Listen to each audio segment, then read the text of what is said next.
DocTalk is brought to you by Merck Animal Health. At Merck Animal Health, we're shaping the future of animal health with pioneering science, connected technology, and insights-driven solutions to bring our customers an unparalleled portfolio of choices to improve cattle care and operational efficiency. We support you and your legacy by helping you meet the challenges of today with the innovations of tomorrow. Hey folks, welcome to DocTalk. We're glad you joined us. We got Dr. Brandon Nuttelman with us today, and we're going to talk about implanting calves in dry lot, on pasture, and subsequent performance in the feed yard. We're going to talk about supplementation and a whole lot more. Stay tuned. They're here, they're hungry, and they can't be stopped with ivermectin. Choose Safeguard when you deworm your cattle to take out resistant parasites like brown stomach worm, Cuperia, Nematodyrus, and others. With Safeguard's efficacy, you can kill more resistant worms in your cattle, so you don't leave potential on the table. Consult your veterinarian for the diagnosis and treatment of parasitism. Then bite back at safeguardworks.com.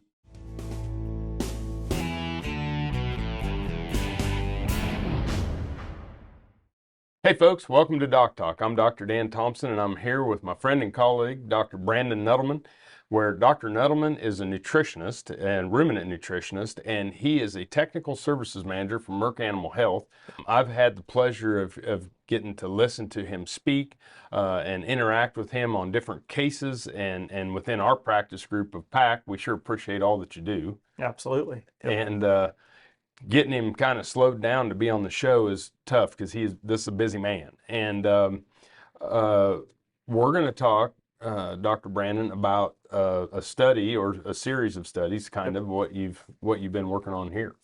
Yeah, so we out and about traveling, get a lot of questions in the stocker industry. So these weaned calves coming in the fall, how do we manage them throughout the winter to set them up to be successful when they go to grass and then ultimately go to the feedlot? So there's a lot of discussion about what do we implant during the winter, how much do we target for gain during that winter time, and then how does that affect grass performance and ultimately feedlot performance. So we were able to conduct a 2-year study at the University of Nebraska at Lincoln with weaned beef steers, where we brought them in during the winter, and they're about 550-pound steer calves. We weaned them into the yard, and then they went to either get fed a diet gaining 1 pound a day during the winter or 2 pounds during the winter. And we did that just by adjusting the amount of distillers grains if they were fed on a grass hay base. And then within that, they either received a RALGRO or no implant during the winter. And then from that point, we fed them during the winter about 150 days, 148 days is what the study ended up being. And then from there, they went to brome grass pastures that following summer. And then if they received the RALGRO during the winter, they received a REDG going to grass during the summer, because the assumption was that if you're going to implant during the winter, you're more than likely going to implant that subsequent summer, right? But then of the cattle that didn't receive the RALGRO during the winter, half of them received a REDG and the other half didn't. So there's a lot of questions about, well, I really want a big pop out of that REDG when they go to grass that next summer. So if I implant during the winter, then I don't get as good of a response with that REDG on the grass next summer. And so that was one of the questions we wanted to address by setting up the study the way that we did. And then obviously there's the compensatory gain effect of high versus low gain. And then obviously, how does that affect feedlot performance after they come off grass? Yep. So I think to just kind of tee it up for everybody, it was looking at implants or no implants in the dry lot during the winter, how the carryover effects looked at implants on the grass, and then how we implant them in dry lot and grass, how that impacts feedlot performance. Absolutely. And then the other one was, if we feed them a little bit harder or a little bit faster in the dry lot, do we lose some pop when we turn them on the grass? Yep, absolutely. And so, so just kind of set things up. It's questions I know that you all have. It's questions I have. And so setting up this study is vital. Yep. A lot of different things that can be taken from it, not just an implant or diet, but a lot of different systems that can be taken from it. Yep. So we're going to take a break. When we come back, we'll jump into some of the implant data. We'll get into the compensatory growth data and a whole lot more. Thanks for watching DocTalk. Hi, my name is Dr. Kirk Ramsey with Neogen. Today on Cattle Intel, we're going to talk about selecting needles for synchronization protocols. Synchronization protocols always require a hormone injection. And there are a few really important factors that we have to remember when approaching hormone injections in cattle. All hormone injections of prostaglandin analogs have to be given in the muscle. If those injections fail to get in the muscle, they're definitely not going to be as effective, and they're probably going to lead to synchronization failure. This means that depending on the animal's size, needle length and gauge are really important. Probably the best rule of thumb is just to stick with a 1.5 inch needle for intramuscular injections of hormones. Gauge of the needle is a little bit less critical, but the longer the needle, the more likely they are to bend or break, making these injections dangerous to the injector as well as the animal. For most cattle injections, you should probably stick with an 18 gauge, or often a 16 gauge is preferred. When giving these injections, always follow beef quality assurance guidelines for injection sites. This means that the injections are best given in the muscles of the neck. Last, remember, hormones associated with cattle synchronization can be very dangerous. It's good practice not to handle these hormones if you are pregnant or may be pregnant. And always wear gloves and protective equipment when giving these injections. Hopefully these tips have been helpful, and if you have further questions, you can always follow up with your local veterinarian. Thanks for watching Cattle Intel by Neogen.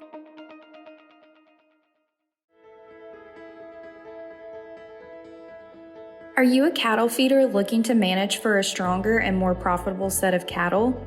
Look no further than Igenity Feeder.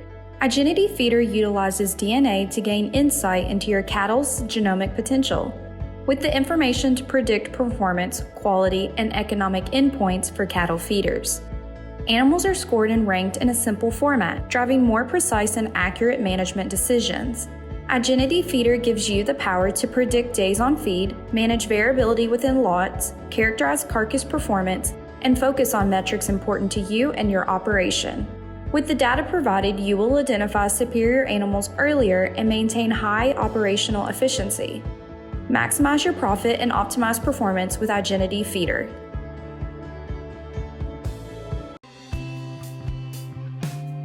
From the veterinary standpoint of it, we all know that stress is a precursor to a lot of other underlying diseases. The cells in the animal's body at different points can react differently to the vaccinations or whatever we're giving them.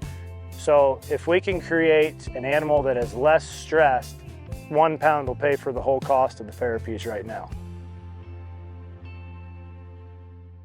Hey folks, welcome back to DocTalk. Dr. Dan Thomson with Dr. Brandon Nuttelman. Dr. Nuttelman is a PhD ruminant nutritionist, and he is a technical services manager for Merck Animal Health. Let's jump into some of the results, and let's start with implants, okay? And just kind of walk us through what you thought were some of the highlight results. Yep. So one of the big questions we get was by using a RALGRO in this 150-day study. So is that RALGRO going to give us a good response in 150 days? That's historically seems like a pretty long time for that RALGRO to last. So fortunately, whether those cattle were gaining 1 pound a day versus 2 pounds, that RALGRO gave us a really nice response. Now, there's a 13% response improvement in gain, regardless if it's 1 or 2 pounds. So when you average that out, it's about a 25-pound improvement in heavier body weight due to that RALGRO over 150 days. Now, was that RALGRO paying out 150 days? I don't know, but regardless, we ended up at 25 pounds more at the end of that winter feeding period due to a simple RALGRO. Yeah, that's a lot. And as we talked, you've got two different things going on here. There are two other times when you could market those calves. Yep. Depending on what the market signals and what your grass conditions are. Mm-hmm. So getting those pounds is important during the dry lot. Now the question is, what did it do subsequently when those calves went to grass. Yep. How did that impact performance? Yep, absolutely. 'Cause, I mean, though, if you can capture those pounds and then lose it when you go to grass, it didn't do you any good, Right. right? Or you don't want to sell cattle; they're going to give up weight. And so the cattle that received that RALGRO, they went to grass 24 pounds heavier. Yep. And when they came off grass, they were still 24 pounds heavier. So there was absolutely no compensatory gain from that. Now, the cattle that went to grass and didn't have a RALGRO during the winter, but then received a REDG, so their first implant, okay? So that REDG gave us another 20 pounds of added weight gain, Wow. okay? And it did not matter if those cattle had previously received a RALGRO or not. So the REDG gave us 20 pounds in a 60-day grazing study, and then the cattle that were already 24 pounds heavier due to the RALGRO were now 44 pounds heavier coming off of grass because of those 2 implants. Compared to the control. Compared to the cattle with no implants. So the cattle that got RALGRO and REDG, dry lot and grass, weighed 44 pounds more than the ones that got no implant at either one. Absolutely. And they weighed 24 pounds more than the ones that only got the REDG when they went to grass. Yep, that's right. It's great. Yep. I mean, you think about doubling your weight with 2 technologies. Yep. When you're going to have them in the chute anyway. Absolutely. So then what happened when they went to the feedlot and the performance differences between the 3 groups? Yep. So once they got to the feedlot, they were all fed a consistent diet, common diet, and they were all implanted with Revelar XS, just a simple implant program. And that way there was no differences due to management at the feedlot. Yep. And even though those cattle that were implanted came in heavier, they still performed. Statistically, it was the same, but numerically, they gained about 1/10 more per day than the cattle that hadn't been implanted previously coming to the feedlot. Yep. So the conception that implants prior to the feedlot are going to hurt subsequent feedlot performance, again, is being debunked with this study right here. It's amazing work. It's something that we've needed. Yep. And so the moral of the story is use the right implant at the right stage, and you will have consistently improved performance regardless of the previous plane of steroid implant. Absolutely. So thanks to Dr. Nuttelman. We're going to take a break. We'll come back. We'll jump into the feeding side of this. You're watching DocTalk. Plant the seeds of financial security today with United Patriot Coins Precious Metal Starter Pack, the Patriot Pack. Exclusive offer for our DocTalk family. Call now and secure your financial future. Strengthen your roots with silver and gold. Call United Patriot Coin today and ask for the DocTalk special offer. In the livestock industry, castration is a common practice to ensure proper herd management. All methods are painful, regardless of the age of the animal.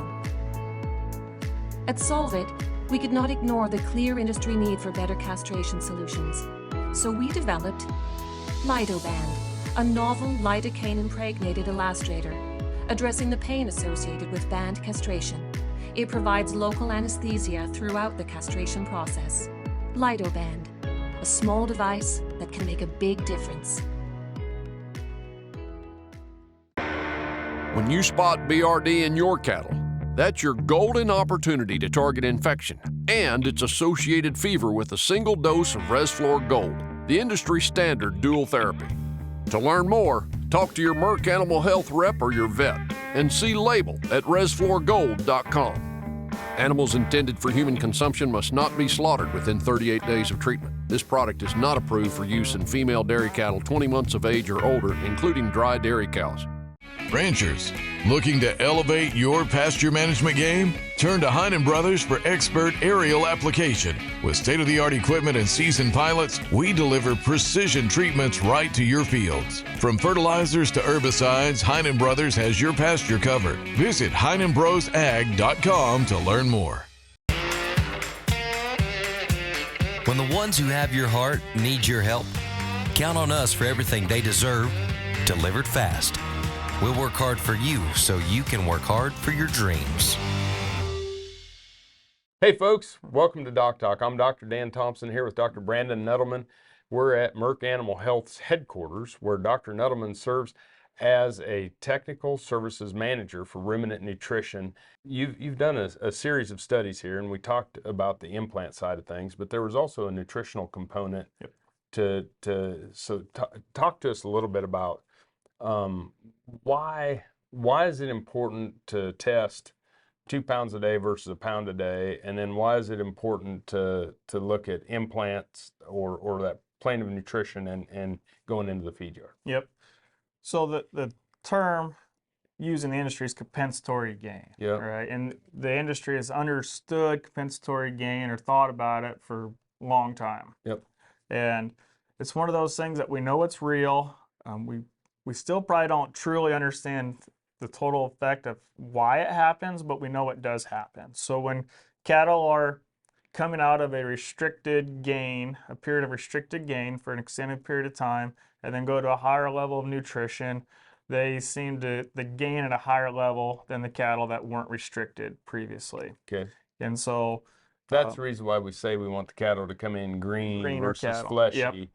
Because then the greener cattle exhibit the compensatory gain that we assume the fleshy cattle do not. Yep, absolutely. So like in this study, during that winter phase, we fed a grass hay diet and then increased distiller's grains from 10 to 30% to target a 1 pound versus 2 pound daily gain during the winter.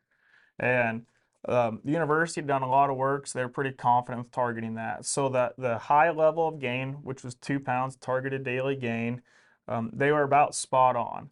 Now, of course, the lighter gaining cattle, they didn't quite read the protocol, so the control cattle gained about 1.2. So a little off, but not too bad, right? It's hard to hold cattle at a pound a day. Yep, it is. It truly is, right?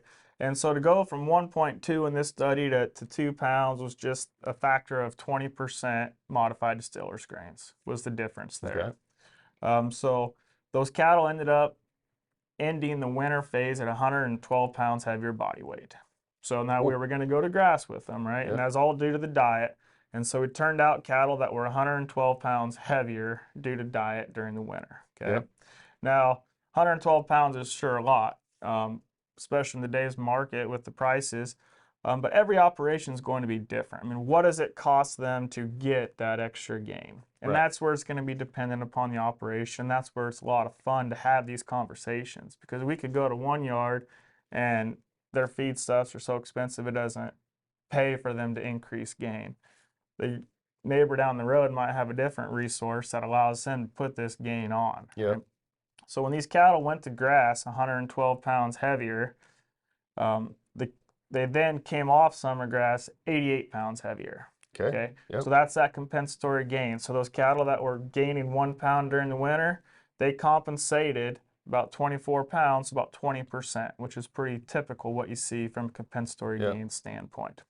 And then if you follow them into the feedlot, they were still compensating a little bit, about 5%. They did about 5% better in the feedlot from a gain standpoint. So at the end of the day, when we feed them at a restricted intake, we will see the compensatory gain on grass. Yep.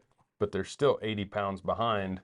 Correct. The ones that we fed 2 pounds average daily gain. Yes. When they come off grass. So you've got to remember this when you're marketing calves. You may get paid a little bit less per pound for those fleshier calves, 112 pounds, but you're selling 112 more pounds. Absolutely. And then when they come off grass, they're going to look somewhat more similar because those others have compensated, but you still have 80 pounds. Yep, that's right. It's understanding the segments, and then if you want to keep them, you're still not going to lose that much more. 5% compensate, 5% compensatory gain when they go to the feed yard. Yep. So I mean, if you're the guy that buys these calves in the fall and retains ownership all the way through the feedlot, you really need to look at the entire system, not just each segment of the system. So, absolutely. Look at the total pounds you generated in that lifespan that you own that calf. Yep. Unbelievable work. When we come back, we'll wrap it up and we'll talk about some summary and what it all means. Thanks for watching DocTalk. When it comes to treating BRD, you want a product that you can count on to get the job done at an affordable price. Macrocin by Bimeda delivers on both. A straight shooting, no BS tulathromycin that does what it's supposed to do. End of story. You don't need to take our word for it though. Go to macrocin.com for customer testimonials and head-to-head trial results. For your cattle and your bottom line, choose Macrocin. Hey, I'm Clark Victory. I grew up right here on this little ranch near Chelsea, Oklahoma. Roped and ranched all my life. A few years ago, I had an injury that created what they call a frozen shoulder. And after speaking with the surgeon in Tulsa, he told me that he could make my shoulder better if he did surgery, but he absolutely couldn't fix it. And I called Kansas Regenerative Medical Center. I did the stem cell replacement. By 12:30, my wife and I had lunch and was driving back to Chelsea. We work around here. Some days we work pretty hard around here, and my right shoulder doesn't get sore. It's like a baby's arm. Hey folks, for your firearm and ammo needs, for gun safes and much, much more, and to have it personalized, come visit us at United Patriot Supply outside of Seneca, Kansas. You can also visit us online at unitedpatriotsupply.com. Be sure to say that Dr. Dan and DocTalk sent you, and we'll see you down the road. One animal has this huge impact on your operation. BVDV is one of the most costly bovine diseases, with losses of $15 to $88 per head. The virus will actually cross the placenta and get into the fetus. As it's developing, its immune system will recognize that virus as it's supposed to be here. And so then that's where our persistently infected animals come from. They're going to shed that virus their entire life, and then it's going to impact your operation. It is important to work with your local veterinarian and partner with IDEXX for the best solution for your operation. Hey folks, welcome back to DocTalk. Dr. Dan Thomson here with Dr. Brandon Nuttelman, who he is a ruminant nutritionist for Merck Animal Health. He's a technical services manager, so you're working with producers, you're working with veterinarians, nutritionists, everybody in the industry, aren't you? Yep, absolutely. Yep. So when you got to the study, kind of give me your wrap up on what you think you learned from this. Yeah. So, I mean, as we've known for the last 70 years utilizing implants, they still work. Yep. Right? I mean, using the right implant at the right time, and you made that comment earlier, and that's very important, that it's always the right implant, the implant that's designed for that calf at that stage of production. If we utilize the correct implant, then they're going to benefit during that production phase, but then that added weight gain, they're going to keep with them their entire life. And so that's one thing that we've always known, and again, this study just shows it again. But when you think about it from like a yearling stalker standpoint going to grass, so if we're utilizing implants to build heavier cattle, make heavier cattle to go to grass, if they're heavier due to that implant, they're going to be heavier when they come off grass. So there is no compensatory gain effect due to that technology. Right. Okay. Now, if we're creating heavier cattle due to difference in diets, then yeah, there is going to be a compensatory gain effect. I mean, we've known that as an industry for a long time as well, that leaner, greener cattle will have a compensatory effect compared to their fleshier counterparts. So we do know that does take into effect, but you always need to ask yourself, am I still selling more pounds at the end? Yep. And I mean, especially in today's market conditions, I mean, pounds sure pays a lot of money. Well, and if I'm going to be choring those calves for 150 days in a dry lot, I just assume they wait a little more coming off, because I go back to this, I don't know when I'm going to market them. Yep. And if I can get them heavier in one phase and they maintain it in the second phase, I have 3 chances to market those calves based on market indicators, and they're going to be heavier. And as you've looked at economics, what do we get paid on? Yeah, I mean, it sure generates a lot of revenue. I mean, especially when you think about the added weight just from 2 implants. You know, 44 pounds of weight from 2 implants, it costs you maybe $5 total. Right. You know, somewhere around there. That's pretty good ROI. I mean, if you want to think about it from that standpoint. From a feed standpoint, again, it all comes back to what does it cost you to generate that extra weight.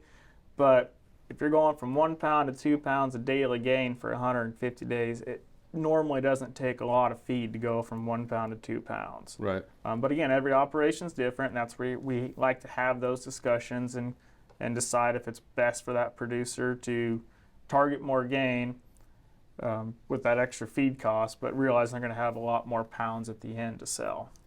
And I think that you all have seen, if you want to get to some of the real litmus test on implants and subsequent feedlot performance, the research that y'all have done has not seen a decrease in price offered to calves, regardless of their implant strategy prior to coming to the feed yard, right? Yep, absolutely. I mean, from the marketing data out there suggests that the only time there's ever been a difference between an implanted animal and a non-implanted animal is when the implanted animal brought more per pound. Yep. All right. So yep. At the end of the day, if you don't get the theme, you need to implant if you own these calves. It's just money in your pocket. Absolutely. And it's easy to do. Yep. So appreciate you being on the show. Absolutely. Thank you. Appreciate it. Great information, folks. Thanks for watching today. Remember, if you want to find out what we do, you can locate us on the web at www.DocTalkTV.com. Always work with your local veterinarian. I'm Dr. Dan Thomson with Dr. Brandon Nuttelman, and we'll see you down the road.